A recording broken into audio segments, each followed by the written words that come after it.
Ce qui manque aux femmes, c'est ce que j'appelle désormais le globalisme.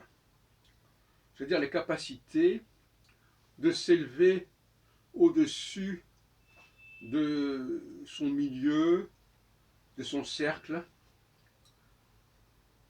de son consensus d'évidence.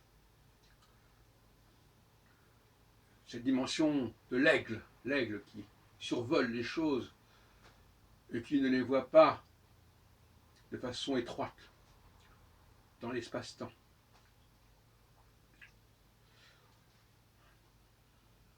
Cette capacité à capter les choses dans leur continuité, dans leur diversité,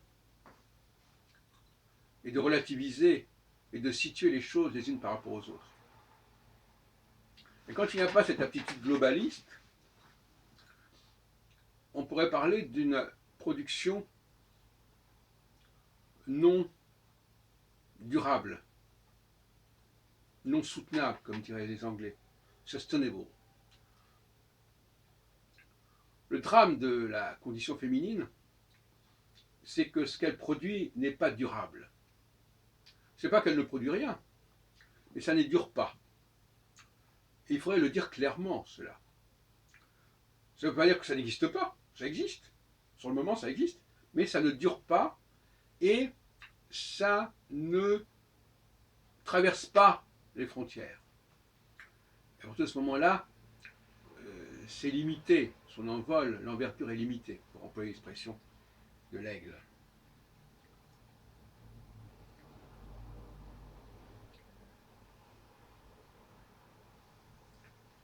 Que peut-on y faire?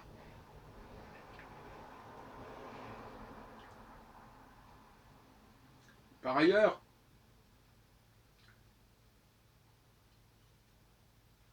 effectivement, s'appuyer sur un consensus trop restreint, trop évident, dans l'immédiat, fait qu'on n'a pas besoin de s'expliquer puisque c'est connu, que c'est accepté. On ne se pose pas de questions en disant mais est-ce que ça sera compris ailleurs et par la suite? Non, c'est compris maintenant, c'est accepté maintenant. Et puis je voudrais dire un mot sur la question que j'ai abordée l'autre jour du danger technologique que court la femme. J'ai dit l'autre jour à quel point l'électroménager avait disqualifié la femme quelque part dans certaines de ses fonctions. J'ai dit aussi à quel point l'informatique, de manière générale, la capacité d'enregistrement a disqualifié la femme. En tout cas, la mise en compétition et à terme, la risque de la mettre hors jeu. Je voudrais revenir sur la question du piano. Avant l'invention de l'électrophone, du pâtéphone, on pourrait appeler comme on voudra, le tourne-disque, il y avait le piano.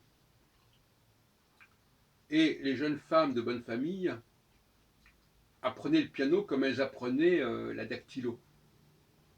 C'est-à-dire, voilà, la jeune femme allait jouer, on allait lui donner une partition pour une chanson, pour une musique quelconque, et elle allait se mettre au piano et déchiffrer au piano. Dans ma famille, on disait que ma grand-mère maternelle était assez douée pour jouer du piano, pour déchiffrer rapidement, devant une partition. Et à l'époque, vous savez, on distribuait beaucoup. Les gens savaient lire la musique. C'était très courant. On distribuait des partitions à tout le monde. Tout le monde savait chanter à partir des notes, et ça aussi, ça a disparu, malheureusement. Ça a disparu. La plupart des femmes ne savent plus jouer du piano. En tout cas, c'est devenu réservé à une élite, alors qu'avant, toutes les femmes savaient à peu près pianoter.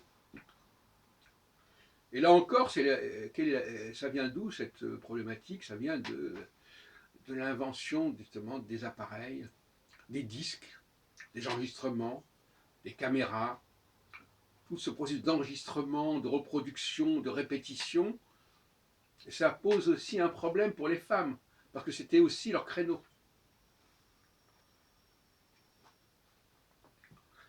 Et donc finalement, la seule solution pour les femmes, c'est l'écologie. C'est-à-dire l'évacuation de la machine. La femme n'est pas compatible avec la machine. C'est la femme ou la machine.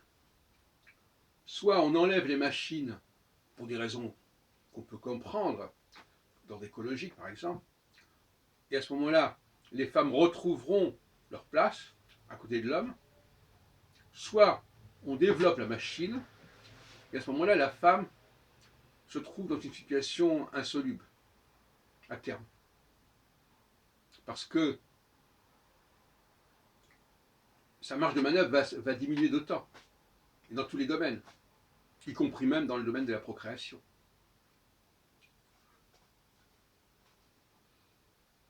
Même l'interprétation des œuvres, bon, bah, effectivement, elles n'ont pas le privilège de l'interprétation. Il y a des grands pianistes hommes, c'est pas, et des grands violonistes. Elles peuvent avoir quelques créneaux encore dans le domaine de l'élite musicale. Pas en tant que compositeur, mais en tant qu'interprète. De la même façon dans le domaine du cinéma en tant que comédienne. Mais on voit que ça se restreint énormément. Parce que dans le domaine du cinéma, c'est plus les comédiennes qui ont marqué que les cinéastes femmes, qui sont presque inconnues de même des femmes elles-mêmes.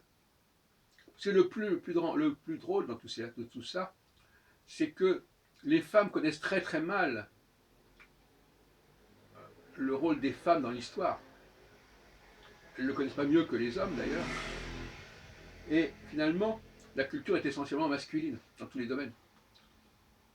Alors on peut le regretter, on pourrait dire ce qu'on veut, mais finalement, elles ne peuvent citer que quelques noms comme ça, épars, Marie Curie, George Sand, je ne sais pas qui encore, voilà, c'est extrêmement prévisible et convenu. Il y a un drame de la femme aujourd'hui, véritablement.